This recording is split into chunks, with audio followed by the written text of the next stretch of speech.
The character of reason consists in this, that the acting and the object of the acting are one and the same, and this description completely exhausts the sphere of reason. Use of language has designated this sublime conception for those who are able to think it, that is, for those who are able to abstract from their own ego by the word ego. Hence, reason generally has been characterized as egohood. Whatsoever exists for a rational being exists in it, but nothing is in it except by virtue of an acting upon itself. What it contemplates in itself, but there is nothing to be contemplated in it but its acting.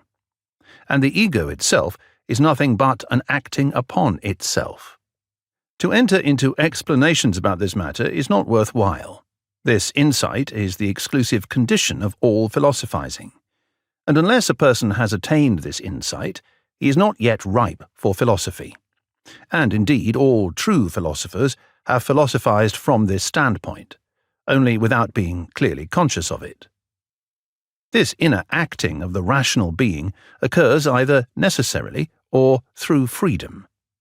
The rational being is simply insofar as it posits itself as being, that is, insofar as it is self-conscious.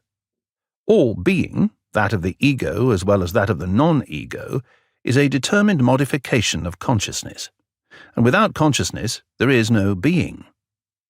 Whosoever assumes the latter assumes a substrate of the ego, which is to be an ego without being such, and thus contradicts himself. Hence, only those are necessary acts which result from the conception of the rational being, or through which the possibility of self-consciousness is conditioned. But these acts are most certainly all necessary, and result as certainly as there is a rational being. The rational being necessarily posits itself.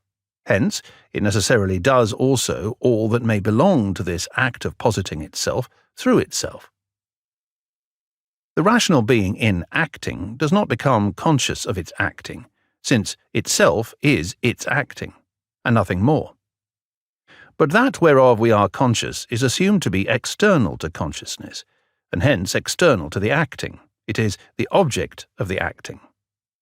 The ego becomes conscious only of that which arises for it in and through this acting, and that which thus arises is the object of consciousness, or the thing.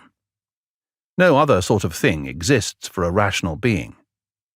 And since we can speak of a thing, and of being only in their relation to a rational being, no other sort of thing exists at all. Whosoever speaks of another thing does not know what he says. That which arises in a necessary acting of the ego, but whereof the ego does not become conscious, from the reason adduced, itself appears as necessary. That is, in representing it, the ego feels itself not free. Hence, objects are said to have reality. The criterion of all reality is the feeling of being forced to represent something in the manner in which it is represented. The ground of this necessity we have seen. If the rational being is to be as such, it must act in this necessary manner. Hence, the expression of our conviction of the reality of a thing is this: as true as I live, or as true as I am.